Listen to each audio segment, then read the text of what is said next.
Assalamualaikum warahmatullahi wabarakatuh. Alhamdulillahi rabbil alamin. Wabihi nasta'inu ala umuri dunya waddin. Wassalatu wassalamu ala asrafil anbiya'i wal mursalin. Wa ala alihi wa ashabihi ajma'in, amma ba'du. Hadirin para netizen yang dimuliakan Allah subhanahu wa ta'ala. Pada kesempatan video kali ini kita akan membahas Wahabi yang merokok. Wahabi Salafi yang dalam tanda kutip nekat merokok. Ini sempat heboh ya, karena jarang-jarang Wahabi itu mau merokok atau menghalalkan rokok.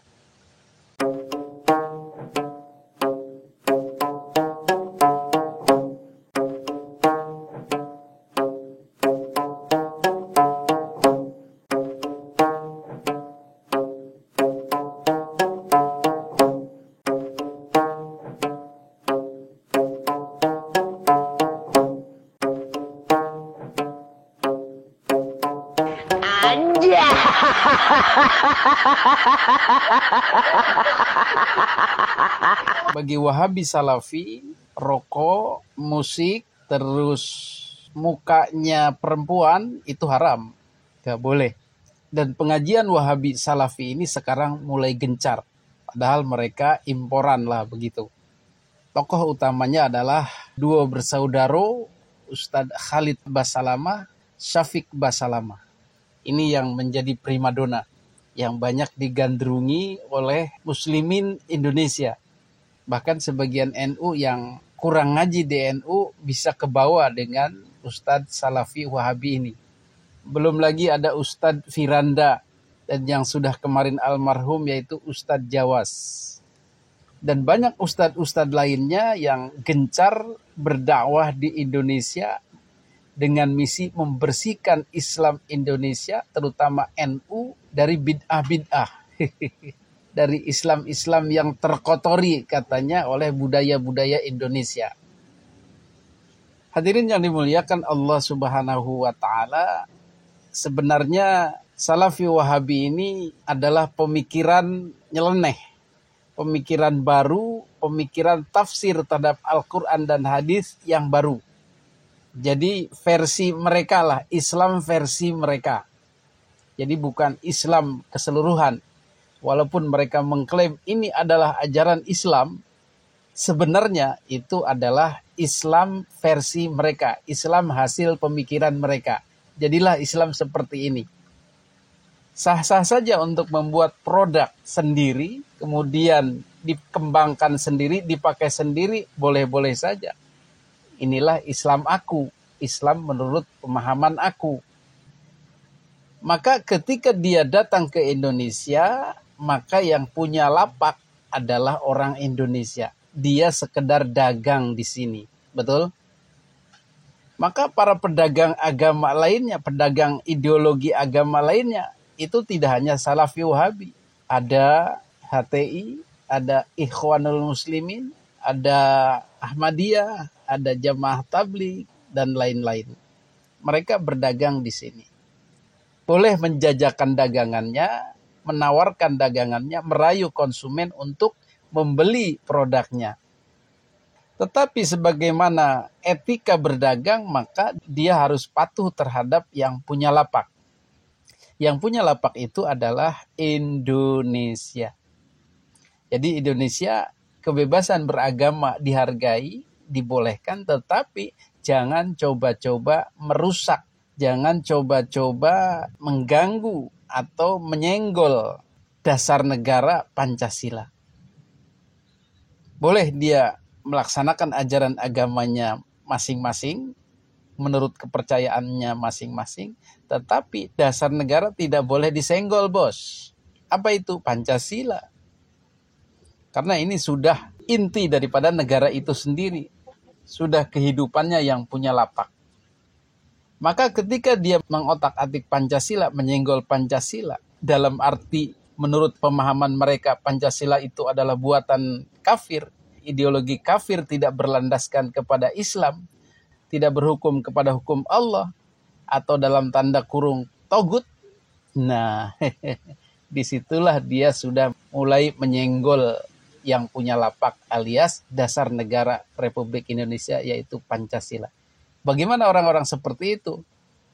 Ya mereka sudah tidak menghormati lagi. Ya perlu diusir, patut diusir.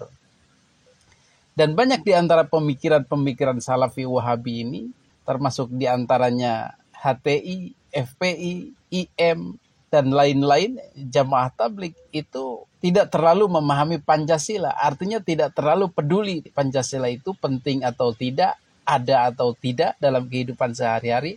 No comment. Mereka tidak ngurusi itu. Bahkan cenderung menganggap Pancasila itu adalah togut atau buatan tangan manusia yang mengingkari nilai-nilai agama, yang mengingkari Islam. Hadirin yang dimuliakan Allah Subhanahu wa taala, maka dakwah kita terutama dari Nahdlatul Ulama ini begitu berat, yaitu memahamkan kepada mereka bagaimana demokrasi Pancasila itu. Bagaimana Pancasila itu? Apakah togut atau bukan? Apakah pemikiran yang sangat kontradiktif dengan hukum Allah ataukah sejalan? Itu yang perlu difahamkan. Fitnah-fitnah yang timbul, provokasi-provokasi yang timbul bahwa Pancasila adalah tidak sejalan dengan agama. Pancasila adalah musuh agama. Pancasila harus dihilangkan, dienyahkan, jangan boleh dipakai lagi karena menentang nilai-nilai atau hukum-hukum Allah. Itu provokasinya. Maka orang-orang seperti itu harus difahamkan. Minimal jangan diikuti pemahamannya, ideologinya. Karena berbahaya. Hadirin yang dimuliakan Allah Subhanahu wa taala, terkhusus masalah Salafi Wahabi ini, kalau mereka tidak pandai-pandai bersembunyi, mereka akan mengharamkan semua itu. Dalam beberapa kesempatan muncul hormat bendera haram, menyanyikan lagu Indonesia haram, upacara haram. Bahkan ada lagi yang mengatakan wayang golek haram. Nah, hal-hal seperti itu ya adalah ekses daripada pemahaman yang tidak pro Pancasila dan pro budaya di negara Republik Indonesia. Kemudian kita mengkerucutkan lagi kepada hal-hal fikhiyah, khilafiyah. Mereka juga menyatakan dengan saklek bahwa hal-hal khilafiyah itu bagi mereka haram. Contohnya tadi itu adalah rokok, kemudian musik, kemudian muka wanita harus pakai cadar menurut mereka. Maka pemahaman-pemahaman ini disebar-sebarkan di seluruh pengajian-pengajian di seluruh Republik Indonesia. Sehingga akibatnya adalah mereka menyerang orang-orang yang merokok. Karena mereka sudah mengharamkan, merasa benar sendiri, maka orang-orang yang merokok ini masuk dalam kategori orang maksiat. Seperti jijiknya mereka kepada pezina, jijiknya mereka kepada pencuri, jijiknya atau bencinya mereka kepada pemabuk dan lain sebagainya. Ini kan ngaco, ngawur, barang yang belum fix, belum qat'i, belum ijtima semua ulama, kemudian dinyatakan sebagai barang maksiat secara sepihak. Sehingga apa? Sehingga akhirnya banyak kiai-kiai yang punya pondok pesantren, yang santrinya ribuan, hanya karena merokok, kemudian dicap sebagai ahli maksiat. Jangan berguru di situ. Jangan nyantri di situ. Ini sudah banyak provokasi-provokasi seperti itu. Padahal hukum rokok itu dibahas dimanapun tidak akan ketemu Quran hadisnya. Hanya berdasarkan kias-kias saja atau hukum-hukum dengan ilat. Kalau sama halnya seperti Facebook atau pisau. Facebook itu haram kalau digunakan untuk maksiat, untuk selingkuh, untuk berzina, menggoda suami atau istri orang dan lain sebagainya. Begitu juga pisau haram ketika dipakai untuk membunuh orang, dipakai untuk menakut-nakuti dan lain sebagainya. Hanyalah seperti itu hukum-hukum seputar rokok itu. Kalau misalnya memudaratkan dan lain-lain. Hadirin yang dimuliakan Allah Subhanahu wa taala, begitu juga dengan musik. Orang-orang NU banyak yang bersolawatan diiringi hadrah, diiringi musik. Kemudian qasidahan dan lain sebagainya. Mereka jijik dan benci. Padahal ini barang-barang yang halal menurut NU, Nahdlatul Ulama. Tidak ada dalil qat'i yang menyatakan keharamannya itu semua. Hadirin yang dimuliakan Allah Subhanahu wa taala, perilaku Salafi Wahabi ini sudah ugal-ugalan dan membahayakan. Karena apa? Karena menganggap diri mereka benar, orang lain salah, dan orang yang salah itu harus dihancurkan. Ya nggak mau masing-masing gitu loh. Ya masing-masing aja. Menurut mereka haram ya jangan. Nggak usah memaksa orang lain untuk mengikuti pandangan mereka. Tetapi pada akhirnya pemikiran mereka ini juga kocar-kacir, mentok, dan membingungkan. Membuat bingung sendiri. Apa masalahnya? Ternyata Wahabi Salafi ini salah satunya adalah ada yang menghalalkan rokok. Ada yang menghalalkan musik. Bahkan ada yang menghalalkan atau menganggap aurat laki-laki itu sampai pangkal paha. Celana pendek lah begitu. Kasusnya adalah Ustadz Riyad Bajrei. Tapi dia mengajarkan manhaj salaf, Ustadz. Boleh nggak mengambil ilmu darinya? Kalau dia memang ngajarin manhaj salaf, seharusnya dia tidak merokok dan tidak musik-musikan, Mbak. Rokok jelas haramnya, Pak. Coba tanya kepada ahli kesehatan, dokter. Apa manfaat rokok? Ada nggak? Bahwasanya kami bercelana pendek, kami mancing, kami merokok. Iya, itu benar. Itu semua hal yang kami yakini kehalalan. Bercelana pendek, so what? Kami mancing, so what? Kami ngerokok, so what? Wa malu. Itu hal yang kami yakini kehalalannya. Itu yang nanti kita bahas. Dan bahkan beberapa permasalahan adalah buhtan, kedustaan dan fitnah besar yang nyata. Ini heboh ini sekarang ini. Kenapa? Karena Ustadz Salafi Wahabi yang terkenal keras itu, yang tadi sudah dibahas bagaimana kerasnya terutama terhadap NU. Loh kok sekarang ikut-ikutan pemahaman NU, yaitu rokok itu halal. Musik itu halal. Bahkan dia lebih parah dari NU, celana pendek boleh. Yang kelihatan pahanya itu. Di NU kan ya tidak segitu-gitu amat. Celana poli itu pendek, itu jarang dipakai. Mereka taat antara dengkul dan pusar. Tetapi Ustadz Riyad Bajrei ini sebagai Salafi Wahabi yang terkenal saklek, ternyata menghalalkan rokok. Ana tidak melihat keharamannya.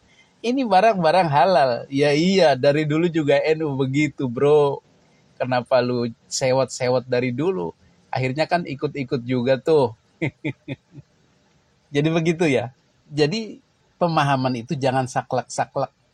Jangan langsung memutus. Pelajari dulu. Rupanya Ustadz Riyad Bajrei ini baru ketemu mungkin dalilnya. Sering gaul dengan orang NU. Wallahu alam. Tapi dia sendiri yakin rokok itu halal, musik itu halal, celana pendek itu boleh. Sebentar lagi mungkin perempuan-perempuan Salafi Wahabi menurut dia ya harus seperti NU juga. Nggak usah cadar-cadaran lah begitu. Wallahu alam ya. Kita tunggu Salafi lain yang sok keras itu akhirnya bakal melunak. Hadirin yang dimuliakan Allah Subhanahu wa taala, proses melunaknya Salafi Wahabi ini sebenarnya sudah bisa ditebak. Kenapa? Karena mereka akan kesulitan sendiri, akan dibully sendiri, akan mental sendiri di Indonesia ini kalau terlalu saklek. Tahlilan bid'ah, selawatan bid'ah, ngeriung bid'ah, selamatan bid'ah, mauludan bid'ah, rajaban bid'ah. Akhirnya mereka terkucil sendiri karena sok kerasnya itu. Mungkin peci hitam bid'ah, batik bid'ah. Akhirnya apa? Akhirnya mereka melunak. Sekarang kita lihat mereka mulai pakai peci hitam. Mulai pakai batik. Cingkrangnya mulai agak-agak turun. Jidatnya mulai hilang kehitamannya. Karena agama ini pemahaman. Jadi mereka yang di Salafi Wahabi pun itu hanya menganggap diri mereka paling benar. Tetapi secara hakikatnya mereka belum tentu benar karena berdasarkan pemikiran sendiri, paham sendiri. Yang kemudian diperkuat dengan menyalahkan orang lain, menganggap orang lain calon ahli neraka. Hadirin yang dimuliakan Allah Subhanahu wa taala, agar lebih adil kita harus memahami beragam pemikiran agama ini seperti orang buta memahami gajah. Orang yang memegang kaki gajah ini akan beranggapan, akan punya pemikiran mungkin saklek bahwa gajah itu bentuknya lurus seperti pohon. Kemudian yang memegang ekornya itu akan mengatakan bahwa gajah itu lembut, lentur, kecil seperti belut. Ada yang memegang kupingnya, oh gajah itu seperti lembaran-lembaran, seperti ubur-ubur. Ada yang memegang belalainya, oh gajah itu seperti ular, dan lain-lain. Maka dari berbagai macam pengetahuan si orang buta tersebut, tidak ada yang menyeluruh paham semuanya. Karena hanya parsial saja, sebagian saja. Begitu juga pemahaman-pemahaman Islam di Indonesia, hatta bahkan Nahdlatul Ulama pun tidak mungkin, tidak bisa menjangkau seluruh pemahaman Islam yang ada. Hanya menurut NU begini. Disesuaikan, dicocokkan dengan budaya Indonesia, maka kita mengambil sikap bahwa Islam yang cocok dengan budaya Indonesia itu begini. Sangat parsial. Maka ketika Islam di Indonesia versi Nahdlatul Ulama dengan integrasi budayanya kemudian dipakai di Arab, itu tidak bisa, tidak nyambung. Masa di Arab ada ngeriung, ada tahlilan. Jadi memang parsial. Jadi acara-acara ritual keislaman di NU yang merupakan budaya itu, itulah pemahaman NU yang tidak bisa di-copy paste begitu saja di negara lain. Tidak mungkin di Amerika sama budaya Islamnya dengan di Indonesia. Begitu juga Salafi yang cocok di Arab kemudian di copy paste di Indonesia juga tidak cocok karena pemikiran-pemikiran Arab Timur Tengah itu juga parsial, hanya selingkup wilayah mereka, pemahaman di wilayah mereka. Organisasi-organisasi atau paham-paham Islam di wilayah Timur Tengah, wilayah konflik di Palestina, di Suriah, di Iran, di Irak, di Arab dan lain sebagainya itu parsial, pemahaman parsial menurut lokasi yang cocok di daerah tersebut. Ketika dibawa ke Indonesia, ya tidak akan nyambung. Akan terjadi perlawanan-perlawanan dan ketidakcocokan. Ada resistensi dari tempat yang baru itu. Jadi semua mengatakan bahwa Islam itu satu, universal. Ya, yang universalnya itu yang dipahami bersama sebagai kesepakatan bersama, yaitu tauhidnya. Semua sama tauhidnya. Mengesahkan Allahnya sama, rukun imannya sama, rukun Islamnya sama. Tetapi ketika beralih kepada pemahaman kondisi, maka akan berbeda. Begitulah kira-kira. Hadirin yang dimuliakan Allah Subhanahu wa taala, kembali lagi tadi kepada Ustadz Riyad Bajrai yang menghalalkan rokok, menghalalkan musik, menghalalkan celana pendek, maka dia juga dibully oleh kalangan Salafi Wahabi lainnya. Jadi Salafi Wahabi pun sekarang sedang tempur dengan Ustadz Salafi Wahabi lainnya yang beda pandangan. Bahkan bikin konten ngenyek-ngenyek, cemooh, ikut bicarakan dan serang ana di kasus ini. Mereka bilang bahwa kami nggak belajar kepada ulama, nggak duduk bersama ulama. Jurusnya itu doang dari dulu. Orang yang jurusnya begitu berarti nggak punya kekuatan hujah akhirnya. Dia cuma banggain sebelah situ aja. Bawain dalil, bawain kaidah. Jangan bilang ente murid siapa, ente guru siapa, ente duduk di mana lu. Dalil lu apa, kaidah lu apa? Ya silahkan saja. Tetapi kita jadi tahu bahwa pemikiran Islam ini jangan sok keras, sok paling benar, sok ingin meluruskan orang lain. Kita punya pemahaman sendiri-sendiri, yang penting usulnya sama, pokoknya sama. Adapun pemahaman-pemahaman lain itu tidak usah terlalu keras atau sok keras atau terlalu saklek. Biasa saja, nyantai saja. Oke bos?